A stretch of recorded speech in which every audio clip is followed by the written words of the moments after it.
doesn't love a beautifully wrapped holiday gift? You will have exactly 10 minutes to wrap the gifts. But wrapping as a competitive sport? My girlfriends tell me I've got the best bows around. They call them rosy bows. At the annual Most Gifted Wrapper contest in New York, the battle is fought with paper and ribbons. Very unique folds and pleats, unique bows and designs.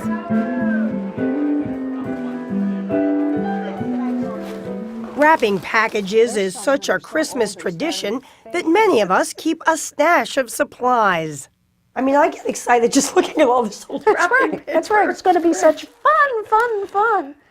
Art historian Karal Ann Marling has written a whole book on American Christmas traditions. You write, people begin to think of how they wrap a gift as an extension of themselves. I think that's true. I took terrible pains to do this for you, you ungrateful wretch. Even if it does contain socks and underwear, look at it, it's beautiful. But surprisingly, she says, gifts were exchanged unwrapped until the 1870s and the advent of the paperboard box. And this is typical of the sort of boxes that ladies made at home. Those early packages were often fastened with pins. The trick with this pinning process was to try to hit other wrapping paper and not the box. And as for color, everybody got white wrapping paper, no matter who you were. Until, so the story goes, the day in 1917 that Joyce Hall, who went on to found Hallmark, ran out of white paper at his Kansas City shop.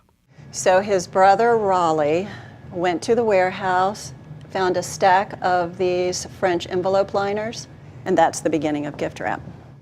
That's right. According to Hallmark archivist Charmin Roberts, these sumptuous papers had been used only to line Christmas cards.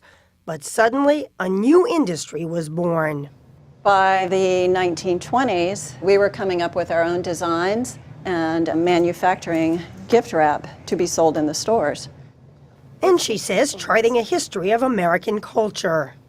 It's reflective of what's going on in our society at the time. Foil paper was chic in the 30s.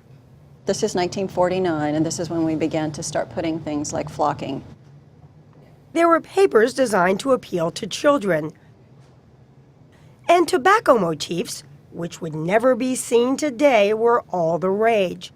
By the 1950s, an unglamorous skillet can become a jaunty clown. Women got helpful hints on creating the perfect present.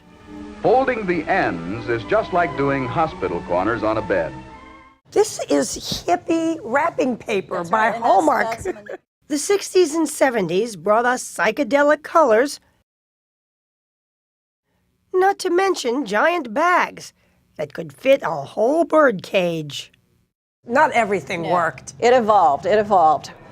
Evolved into those bags so beloved of gift-giving men. In fact, women wrap twice as many gifts as men. $10,000 on the line.